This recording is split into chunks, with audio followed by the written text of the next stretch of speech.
In this episode of Comic Book Savant, I'll be reviewing non-spoiler review of Daredevil Season 3 on Netflix. Be back right after the intro.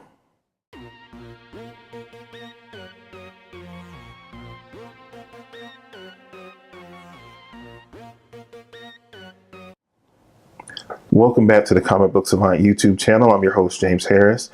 This episode is going to be a brief non-spoiler review of Marvel Netflix Daredevil show. This is season 3. This was a very good season of the show. I can go ahead and say that up front.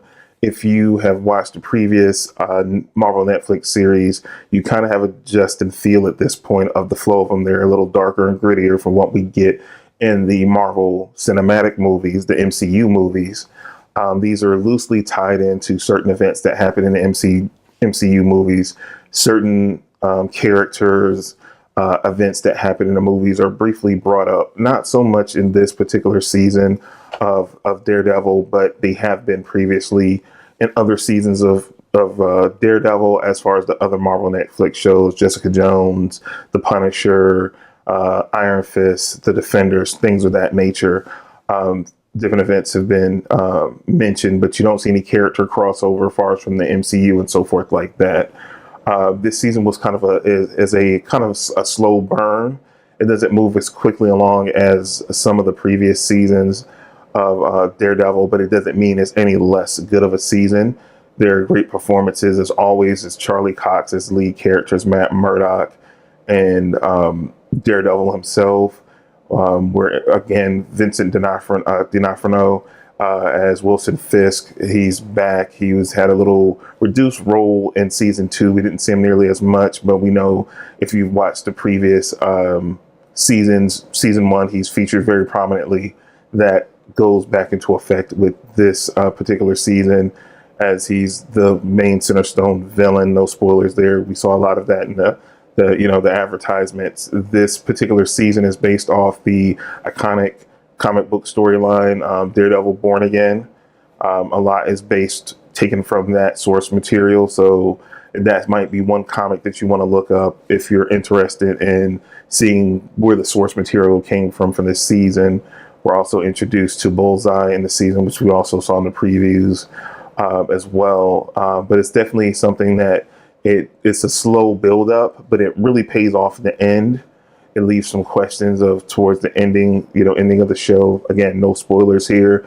I'll have above my head now, you'll see an icon that will lead you to the audio episode that I did a spoiler review. So if you haven't watched the season yet, check this, you continue to watch this review because there'll be no spoilers afterwards. Then you can check out the audio podcast I did where I go into spoilers and get a little bit more in depth in what happened in season 3 of Daredevil.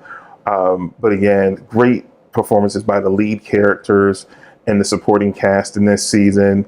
I really enjoyed it, but I would describe it more as a slow burn. It's not super fast-paced kind of watch like certain things are. If I compare it to the last season we got, which was Iron Fist season 2, I felt like that was a more it was less episodes, because I think it was only 10 episodes instead of 13.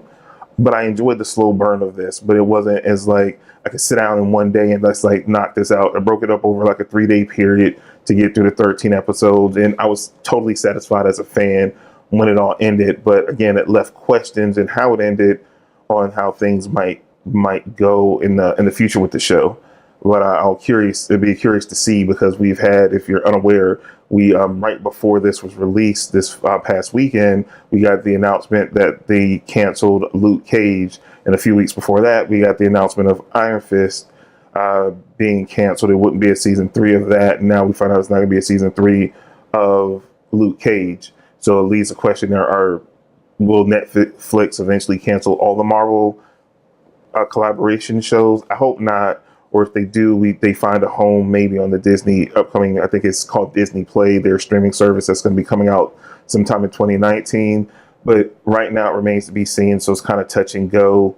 Some people are losing interest because of the other announcements of cancellations, but I feel like if you've watched the previous seasons of Daredevil or other shows and you enjoyed them, enjoy this season for what it is, because they put a lot of great effort. There's a lot of great performances and action in this season to enjoy, and really great performances. I thoroughly enjoyed a lot of the supporting characters that they brought in and new characters that they introduced. So it's definitely worth your time to check out Daredevil Season 3. It's 2 thumbs up from me. I'm the Comic Book Savant, your host, James Harris. I'm here. I do not just comic book reviews, as you see here. I do comic book television reviews, movie reviews as well, animated movies, trade paperback reviews, the whole nine. We also have a series here on the channel, which is called the Comic Book Collector's Guide, where I go deeply into the hobby of collecting comics.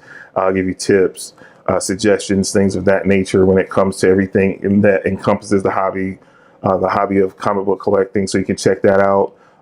You should see above, I'll have links to that playlist there as well. That's all I have for you for this episode. We'll be back real soon with another episode of Comic Book Savant.